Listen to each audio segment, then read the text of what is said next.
Do you wake up stiff in the morning and wonder what the heck is going on? And do you feel like it's getting worse over time? Like you feel sort of like the Tin Man. You go to move and your back is stiff, your hips won't move, your knees won't bend or they won't straighten all the way. Your neck feels locked up until you've been walking around and moving for 10 or 15 minutes. Most people blame their mattress or their pillow, or they lay it on getting older. But what if your body is waking up exactly as it learned to protect itself overnight? Today we're going to explore why morning stiffness happens, and it's often much more than aging or your bed. And a simple somatic reset you can do in just a few minutes will help your body start the day with more ease. By the end of this video, I hope you'll stop thinking my body's wearing out and start asking a much better question. I'm Dr. Melanie Carlone, physical therapist, somatic practitioner, someone who's totally fascinated by the incredible intelligence of the human body. And one of the most common things I hear is, I'm only stiff and it hurts when I wake up, but once I get moving, I'm okay. That pattern tells us something actually pretty important. And it's interesting that often we think that kind of stiffness is related to arthritis. Itis, inflammation, in your arth, joints. But actually, there's something else that is being shown there that when we pay attention to it, we can turn around. It isn't just broken, it's information. So why would the body choose to wake up stiff in the first place? Well, think about it. Your body spends 6, 8, 10 hours relatively still. And during that time, your nervous system is not turned off. It's totally regulating your muscle tone, your breathing patterns. It's really how your body organizes itself behind the scenes when you're not awake. And here's something most people are never told. The tone you fall asleep in is often the tone you wake up in. So if your days are full of deadlines and caretaking and worry, to-do lists, or you're on the screen until right before you go to sleep and you never quite empty out, your system often carries a low hum of guarding into the night. You're not consciously bracing yourself, but somewhere underneath in the back body, you can stay a little switched on. In somatic work, sometimes this shows up as a green light reflex, go, do, hold it together. And the muscles on the back of the body, the calves, the low back, the long muscles beside the spine up into the neck, stay quietly ready. Right? They're ready to go. They're ready to respond. They're ready to carry the load that you keep asking them to carry. So when that pattern runs all day in you, it doesn't simply vanish at bedtime. It softens, but it often lingers. So you wake up inside of it.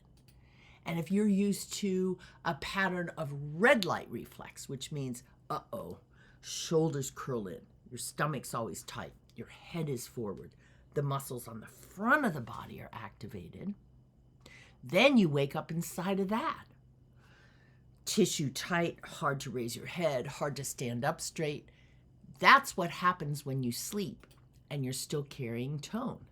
Your fascia, your muscles, your nervous system is all saying, we got to hold everything together until we know it's safe to move. It's primitive. It's a primitive back brain reflex.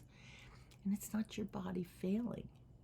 It's your body finishing a sentence that started yesterday.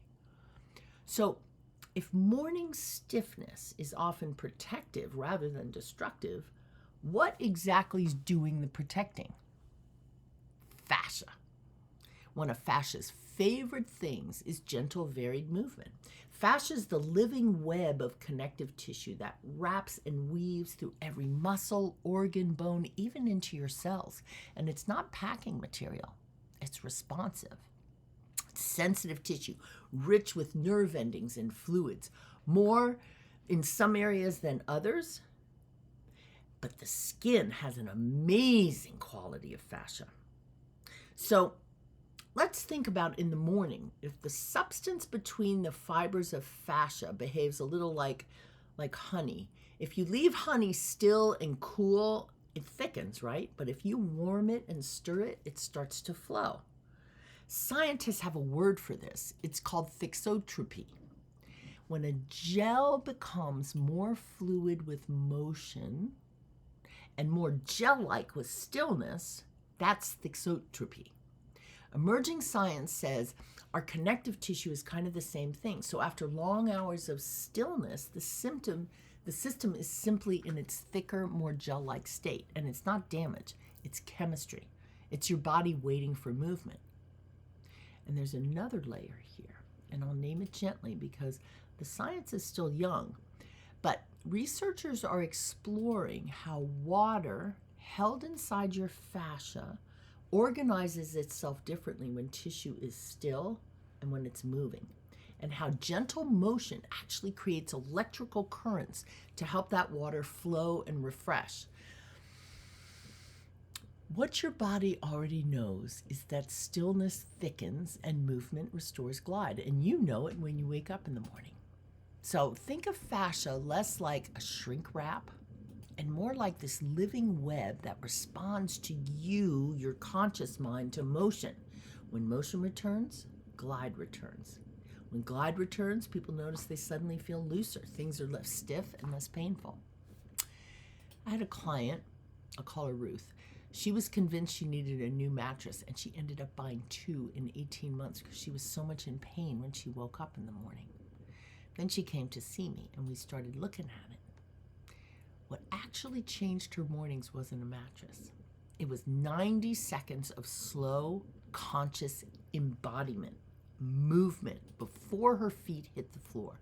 The bed was never the problem. The transition from the bed to standing was the problem. So why do so many people feel dramatically better after just 5 to 10 minutes of moving around? Well, your first few minutes of movement each morning aren't just warming up muscles. They give the nervous system new information. Every joint in your body is wired with sensors. They report amazing things: pressure, angle, motion, also light and sound, which we can put into the whole matrix to help ourselves feel better. This stream of information is sensory. Proprioception is your body's sense of where it is in space. All these feed into that. So if you're still for hours, that stream is totally quiet. But when you move, it floods back online. And every step saying, hey, I'm here, I'm balanced, I'm upright, I'm safe. And then there's this second stream, interoception, your sense of what's happening inside you. Your breath, your heartbeat, the felt sense of the body on the inside. Many of us don't have a great sense of interoception. But if you bring those together, you can make a huge difference in how you feel before you get going in the day. That's how you're designed. So in the morning, both of these streams, proprioception and interoception, are still waking up. And sometimes those signals can feel like really loud or achy or even alarming before they settle down. It's not your body sounding an alarm, it's your body reestablishing contact with itself. And the body responds to all this new information by reducing unnecessary guarding. So that's why forcing big stretches the first thing in the morning isn't always the answer. A hard stretch into thick, gelled up, half-awake tissue can be read as a threat. And if the nervous system feels threatened, it guards even harder. So sometimes gentle, intentional movement teaches your system more effectively than aggressive flexibility can. So instead of stretching harder, what if we simply invited the body to wake up differently? Where do you notice morning stiffness the most? Is it in your neck, your low back, your hips? Is it somewhere else? Let me know in the comments. I love reading them, and I try to reply to all of them because these patterns are fascinating, and they're often more connected to other things than they first appear. So let's spend a few minutes discovering how to help your body transition into your day. And you can do most of this before you even leave your bed. Nothing should feel like tremendous effort. It's more entering yourself. You're not exercising. You're having a conversation in embodying yourself. So before you get up, let your eyes move around the room. This kind of orientation awakens you to the world. Don't reach for your phone the first thing. Let your eyes just look around and welcome the day. Let them be soft and just take in light. And you can practice, and this is a good one, Move your eyes and then move your head. It makes your movement more intentional. And notice the shapes, the corners of the ceiling. Listen. Sounds far away, sounds close by. Just bring yourself into your body. There's no rush. You're letting your nervous system check out itself and the room and decide on its own in its primitive way that you're safe. Quietly, you're telling it, I'm here and here is okay. Then go ahead and either feel your back lying on the bed or put your hands on the sides of your lower ribs. And take 3 long, slow breaths into the low back of your rib cage. You feel your ribs widen into your hands, into the bed behind you, or sitting if you're sitting now, practicing. It's not lifting the chest, it's filling the back body. And then make the exhale a little longer, or a lot longer if it's comfortable, than the inhale. The longer the exhale, the greater the signal of safety to the nervous system. It's one of the simplest ways we have to tell the body any emergency or tension it's perceiving is over. And it's interesting because every time you do it, you give your primitive nervous system, your amygdala, parts of the brain that want to know that things are safe, you give it a felt sense of safety. Not a cognitive sense, not a talking, oh, we just relax, or stretching. It's a felt quiet sense that you're safe. And doing that honors the part of you that's been holding on and protecting. So you don't force anything open. We're going to ask the guarding to participate. All right, let's try now. Gently press the back of your head into the pillow. Maybe just 10%, enough to feel the muscles along the back of your neck engage.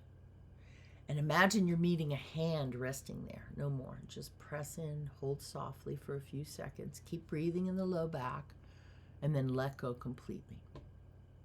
And you'll feel the back of the neck spread and soften. The tension isn't the enemy. Try that again. Feel yourself push your head back. You can even interlace your fingers, put your hands back there, and just press back. And then softly let go. Another bonus is use your fingers on the side of the neck. So you can reach around and right where your thumbs lie, go ahead and massage and breathe.